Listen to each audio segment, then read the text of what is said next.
Assalomu alaykum aziz yurtdoshlar.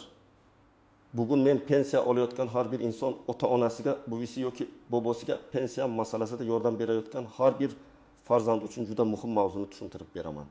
Gap 1 iyuldan boshlab pensionerlar uchun kuchayadigan yangi talablar, hujjatlarni tartibga keltirish, pensiyani uzluksiz olish va ortiqcha muammoga tushib qolmaslik haqida ketadi. Bu ma'lumotni beparvo qoldirmang. Chunki birgina eskirgan hujjat, noto'g'ri bank rekviziti yoki vaqtida tasdiqlanmagan ma'lumot pensiya to'lovida kechikish keltirib chiqarishi mumkin. Kanalga hoziroq obuna bo'ling, videoga like bosing. Chunki men bunday mavzularni oddiy tilda, amaliy misollar bilan tushuntirib boraman. Avval pensiya tizimida ko'p narsa qog'oz hujjatlarga, mahalla ma'lumotnomasiga, tashkilotlardan olib kelingan staj tasdiqlariga va fuqaroning o'zi borib murojaat qilishiga bog'liq edi. Ko'pchilik pensiyasini yillar davomida bir xil tartibda olib kelgan. Kimdir pochta orqali, kimdir bank kartasi orqali, kimdir ishonchnoma bilan farzandi orqali. Lekin tizim raqamlashtirilgani sari davlat idoralari ma'lumotlarni o'zaro solishtirishni kuchaytirmoqda. Bu nimani anglatadi? Endi pensionerning pasport ma'lumoti, yashash manzili, bank kartasi, nogironlik holati, ish staji, vafot etganlik yoki boshqa davlatda uzoq muddat yashash kabi ma'lumotlar turli bazalar orqali tekshiriladi. O'zgarishning asosiy mazmuni shuki, pensiya olish uchun faqat men oldin ham olib kelganman degan yondashuv yetarli bo'lmay qoladi. Ma'lumotlar to'g'ri yangilangan va bir-biriga mos bo'lishi kerak. Masalan, pasportingiz ID kartaga almashtirilgan bo'lsa, bankdagi eski pasport seriyasi bilan pensiya jamg'armasidagi ma'lumot mos kelmay qolishi mumkin. Yashash manzilingiz boshqa tumanga o'tgan bo'lsa, lekin ro'yxatda eski manzil turgan bo'lsa, ayrim xabarnomalar sizga yetib bormasligi mumkin. Kartangiz muddati tugagan bo'lsa, pensiya hisoblangan bo'lsa ham pul tushishi kechikishi mumkin. Men buni vahima qilish uchun emas, tayyor turishingiz uchun aytyapman. Chunki ko'p holatda muammo pensiya bekor bo'lgani uchun emas, oddiy texnik nomuvofiqlik sabab paydo bo'ladi. Lekin pensioner uchun hatto 3 kunlik kechikish ham dori-darmon, oziq-ovqat, kommunal to'lov yoki qarz majburiyati bo'yicha katta qiyinchilik tug'diradi. Iyuldan keyin eng ko'p e'tibor beriladigan masalalardan biri shaxsiy ma'lumotlarning yangiligi bo'ladi. Men pensionerlarga birinchi navbatda pasport yoki ID karta ma'lumotini tekshirtirishni tavsiya qilaman. Agar siz yaqinda hujjat almashtirgan bo'lsangiz, familiyangizda, ismingizda, tug'ilgan sanangizda yoki JSHR raqamingizda xatolik bo'lsa, buni kechiktirmasdan tuzatish kerak. Oddiy misol keltiraman. Toshkent viloyatida yashovchi 68 yoshli opa eski pasporti bilan pensiya kartasini ochgan. Keyin ID karta olgan, lekin bankka borib ma'lumotini yangilamagan. Pensiya jamg'armasi bazasida yangi ma'lumot ko'ringan, bankda esa eski hujjat qolgan. Natijada to'lov kuni pul tushmaydi. Opa pensiyamni to'xtatib qo'yishdi deb xavotirga tushadi. Aslida esa muammo bank ma'lumotini yangilashda bo'lgan. U bankka ID karta bilan borib ariza yozgandan keyin keyingi to'lov tiklangan. Yana bir misol.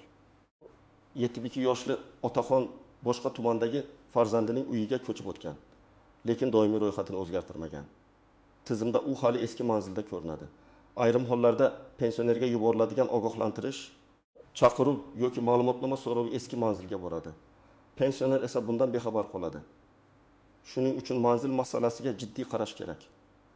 Ayniqsa yolg'iz yashovchi pensionerlar, qarovga muhtoj insonlar va farzandlari boshqa shaharda yashaydiganlar bu borada ehtiyot bo'lishi lozim.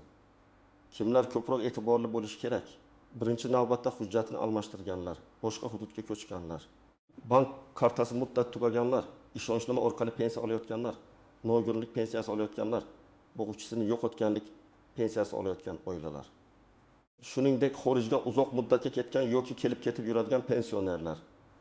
Kimlar uncha xavotir qilmasligi mumkin? Hujjatlari yangi, bank kartasi faol, yashash manzili o'zgarmagan. Pensiyani o'zi olib kelayotgan va hech qanday qo'shimcha imtiyoz yoki tasdiq talab qilinmaydigan fuqarolar. Lekin men baribir bunday insonlarga ham yiliga kamida bir marta ma'lumotlarini tekshirtirib qo'yishni maslahat beraman. Ko'pchilik pensiya bank kartasiga tushadi. Bu qulay, lekin kartaning muddati, bankdagi identifikatsiya, telefon raqami va plastik karta egasining ma'lumoti to'g'ri bo'lishi shart. Agar karta muddati tugasa, sizning pensiyangiz davlat tomonidan hisoblanishi mumkin. lekin amalda foydalanishda muammo bo'ladi. Shuning uchun kartangizning old tomonidagi amal qilish muddatiga qarang. Masalan, 07-24 deb yozilgan bo'lsa, bu karta 2024 yil iyul oyigacha amal qiladi. Iyulga yaqin muddat tugayotgan bo'lsa, bank oldindan boring. Men ko'p uchratadigan xatolardan biri shuki, pensioner kartani farzandiga berib qo'yadi, pin kodni ham aytadi. O'zi esa pul tushgan tushmaganini nazorat qilmaydi. Bu xavfli, chunki karta yo'qolsa, firibgarlar ishlatsa yoki mobil ilova boshqa telefonga ulangan bo'lsa, keyin pulni qaytarish juda qiyin bo'ladi. Pensiya bu pensionerning shaxsiy daromadi. Farzand yordam berishi mumkin, lekin nazorat pensionerning o'zida yoki qonuniy vakilida bo'lishi kerak. Agar pensionerning ko'zi yaxshi ko'rmasa, yurishi qiyin bo'lsa yoki bankka bora olmasa, bunday holatda ishonchnoma rasmiylashtirish mumkin.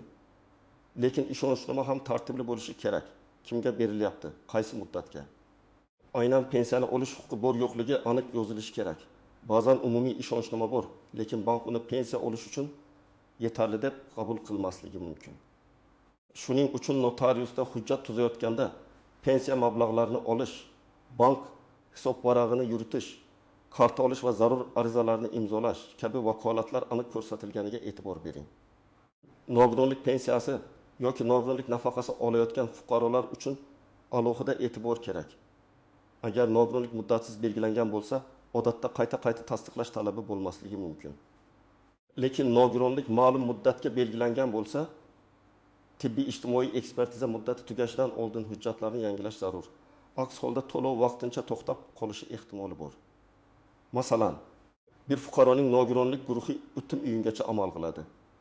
U avval ham uzaytirishgan, yana uzaytirishadi deb iyul oyining o'rtasigacha kutib yuradi. Natijada iyul pensiyasi yoki nafaqasida uzilish bo'ladi. Keyin hujjatlarni topshiradi, komissiyadan o'tadi, to'lov qayta hisoblanadi, lekin vaqt va asab ketadi. Men doim shuni aytaman, muddati bor hujjat hech qachon o'z-o'zidan yangilanadi deb o'ylamang. Muddati tugashidan kamida 20-30 kun oldin poliklinika, oilaviy shifokor yoki tegishli tibbiy komissiya bilan bog'laning. Bo'g'uvchisini yo'qotganlik pensiyasi bo'yicha ham nozik jihatlar bor. Masalan, farzand 18 yoshga to'lganidan keyin kunduzgi ta'limda o'qiyotgan bo'lsa, ma'lum shartlar asosida to'lov davom etishi mumkin. Lekin o'qish joyidan ma'lumotnoma vaqtida topshirilmasa, tizim avtomatik ravishda yosh chegarasi tugadi deb ko'rishi mumkin. Shuning uchun talaba farzandi bor oilalar har o'quv yil boshida o'qish ma'lumotnomasini tayyorlab qo'yishi kerak. Pensionerlar orasida shunday holatlar bo'ladi. Odam ishlay boshlaydi, qo'shimcha daromad oladi, boshqa davlatdan ham nafaqa oladi yoki oilaviy holati o'zgardi, lekin bu ma'lumotni vaqtida bildirmaydi. Har doim ham bu pensiyaga ta'sir qilmasligi mumkin. Lekin ayrim turdagi to'lovlar, kompensatsiyalar yoki imtiyozlar aynan daromad, oilaviy tarkib, nogironlik holati, qaramog'idagi shaxslar soni kabi ma'lumotlarga bog'liq bo'ladi. Agar noto'g'ri ma'lumot asosida ortiqcha pul to'lansa, keyinchalik uni qaytarish talabi qo'yilishi mumkin. Tasavvur qiling, bir oilaga boquvchisini yo'qotganlik pensiyasi to'lanmoqda. Farzandlardan biri kunduzgi o'qishni tugatgan, lekin bu haqda vaqtida xabar berilmagan. Bir necha oy davomida to'lov davom etgan. Keyin tekshiruvda ma'lumot chiqadi va ortiqcha to'langan summa qaytarilishi kerak bo'ladi. Bu summa yil oyda kichik ko'rinsa ham 6 oy yoki 7 yil yig'ilsa, oila budjeti uchun og'ir yuk bo'ladi. Yana bir holat. Pensioner vafot etadi, lekin qarindoshlari bank kartasidagi puldan foydalanishda davom etadi. Bu juda xavfli va qonuniy muammo keltirib chiqaradi. Vafot holati qayd etilgandan keyin to'lovlar to'xtatilishi, ortiqcha tushgan mablag'lar qaytarilishi kerak. Shuning uchun yaqinlar bunday vaziyatda darhol FHDYO, bank va pensiya jamg'armasi bilan masalani tartibga solishi lozim. Endi ko'pchilik bilmaydigan nozik tomonlarni tushuntiraman. Birinchidan, hamma pensionerlar bir xil talab ostida emas. Yoshga doir pensiya olayotgan inson bilan nogironlik pensiyasi olayotgan insonning hujjat nazorati bir xil bo'lmasligi mumkin. Bo'g'uvchisini yo'qotganlik pensiyasi olayotgan oilada esa o'quvchi yoki talabaning maqomi muhim bo'ladi. Demak, siz o'zingizning pensiya turini aniq bilishingiz kerak. Ikkinchidan, pensiya kartam bor. Demak, hammasi joyida degan fikr noto'g'ri. Karta fol bo'lishi boshqa. Pensiya tayinlash hujjatlari tartibli bo'lishi boshqa. Bank faqat pulni o'tkazish vositasi. Pensiyaning tayinlanishi, qayta hisoblanishi To'xtatilishi yoki davom etishi esa vakolatli organlar ma'lumotiga bog'liq. Uchinchidan, ishonchnoma muddati tugaganini ko'p odam unutadi. Masalan, farzand onasining pensiyasini 1 yillik ishonchnoma bilan olib yurgan. Muddat tugaydi, lekin ular buni sezmaydi. Keyingi oy bank pul bermaydi. Oila bankni ayblaydi, bank esa qonuniy hujjat so'raydi. Bunday muammoga tushmaslik uchun ishonchnoma sanasini alohida yozib qo'ying. Telefoningizga eslatma qo'ying yoki hujjat nusxasiga qachon tugaydi deb belgilab qo'ying. To'rtinchidan, xorijga chiqish masalasi. Agar pensioner qisqa muddatga mehmonga yoki davolanishga ketgan bo'lsa, bu odatda alohida muammo emas. Lekin uzoq muddat boshqa davlatda yashash, doimiy yashash uchun chiqish, boshqa davlatdan ijtimoiy to'lov olish kabi holatlar pensiya tartibiga ta'sir qilishi mumkin. Bunday vaziyatda oldindan pensiya jamg'armasi bo'limiga murojaat qilib, o'zingizning aniq holatingiz bo'yicha yozma yoki rasmiy tushuntirish oling. Og'zaki gapga ishonib qolmang. Beshinchidan, qayta hisoblash masalasi. Ba'zi pensionerlar ish tajim yana topildi, eski korxonadan ma'lumotnoma chiqdi, pensiyam oshadimi deb so'raydi. Agar staj yoki ish haqi bo'yicha avval hisobga olinmagan hujjatlar topilsa, murojaat qilish mumkin. Lekin hujjat haqiqiy, arxivdan tasdiqlangan va belgilangan talabga mos bo'lishi kerak. Oddiy mehnat daftarchasidagi yozuv har doim ham yetarli bo'lmasligi mumkin. Ayniqsa korxona tugatilgan bo'lsa yoki yozuvda muhr, buyruq raqami, sana aniq bo'lmasa. Endi men sizga aniq qadamlarni aytaman. Birinchi qadam, hujjatlaringizni bir papkaga yig'ing. Pasport yoki ID karta nusxasi, pensiya guvohnomasi bo'lsa, bank karta ma'lumoti, ishonchnoma bo'lsa, uning nusxasi. Nogironlik bo'yicha xulosa, mehnat daftarchasi, arxiv ma'lumotnomalari, o'qish ma'lumotnomalari, nikoh yoki vafot guvohnomalari kabi hujjatlarni alohida saqlang. Hujjat uyda har joyda sochilib yotmasin. Kerak bo'lganda bir kunda topiladigan bo'lsin. Ikkinchi qadam, bankka borib kartangiz holatini tekshiring. Karta muddati qachon tugaydi? Telefon raqami to'g'ri ulanganmi? SMS xabarnoma ishlayaptimi? Mobil ilova begona telefonga ulanmaganmi? Sabab bloklanmaganmi? Shularni aniqlang. Agar pensionerning o'zi bora olmasa, bankdan qanday tartibda vakil orqali yuritish mumkinligini so'rang. Lekin hech qachon PIN kodni begona odamga aytmang. Hatto bank xodiman deb qo'ng'iroq qilgan odamga ham karta raqami, kod, SMS parolni bermang.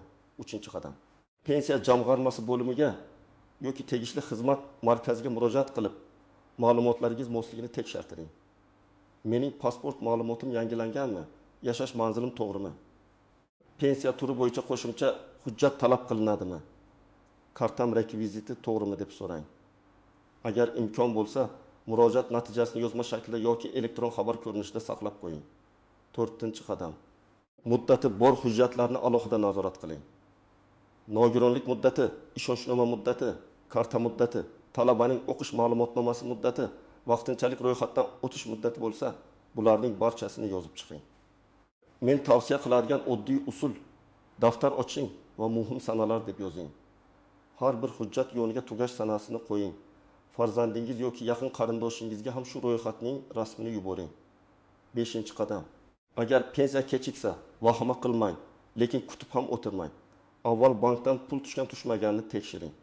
Keyin pensiya jamg'armasi bo'limiga murojaat qiling. Murojaatda aniq yozing. Men falonchi, shu raqamim falon. Yoshga doir pensiya olaman. Odatda har oyning falon sanasida tushardi. Shu oy tushmadi. Sababini tushuntirib berishingizni va to'lov holatini tekshirishni so'rayman. Og'zaki aytib ketishdan ko'ra ariza qoldirish foydaliroq. Chunki ariza ro'yxatga olindi va javob berilishi kerak. 6-qadam. Ortiqcha to'lov xavfini oldindan bartaraf qiling. Oilaviy holatingiz, qaramog'ingizdagi shaxslar o'qish holati, nogironlik muddati yoki boshqa muhim ma'lumot o'zgarsa, buni yashirmang. Bilishmasa bo'ldi degan fikr keyin katta qarzga aylanishi mumkin. Tizimlar o'zaro bog'lanib borgan sari bunday ma'lumotlar baribir chiqadi. To'g'ri yo'l vaqtida xabar berish va hujjatni tartibga solish. 7-qadam. Firibgarlardan ehtiyot bo'ling. 1 iyuldan yangi talablar degan gaplar tarqalganda ayrim firibgarlar pensionerlarga qo'ng'iroq qilib, pensiyangiz to'xtab qolmasligi uchun karta ma'lumotini ayting. Kod keldi, aytib yuboring. Hujjatingizni pul evaziga tezlashtirib beramiz deyishi mumkin. Hech qachon SMS kodni aytmang. Kartangiz rasmini yubormang. Shaxsiy ma'lumotlaringizni tasdiqlanmagan odamlarga bermang. Davlat organi yoki bank sizdan telefon orqali SMS kod so'ramaydi. Birinchi vaziyat, 65 yoshli ayol pensiyasini bank kartasiga oladi. Kartaning muddati iyun oxirida tugaydi. U buni sezmaydi. Iyul oyida dorixonaga borsa karta ishlamaydi. Agar u iyun oyining boshida bankka borib kartani yangilaganida muammo bo'lmas edi. Demak, eng oddiy tekshiruv ham katta noqulaylikning oldini oladi. Ikkinchi vaziyat, 19 yoshli talaba otasidan qolgan o'quvchisini yo'qotganlik pensiyasini oladi. U kunduzgi bo'limda o'qiydi. Lekin yangi o'quv yili boshida ma'lumotnoma topshirmaydi. Tizimda yosh chegarasi bo'yicha savol paydo bo'ladi va to'lovda uzilish bo'ladi. Keyin ma'lumotnoma olib keladi. Masala hal bo'ladi. Lekin oila bir oy mablag'siz qiynaladi. Demak, o'qish ma'lumotnomasi vaqtida tayyorlanishi shart.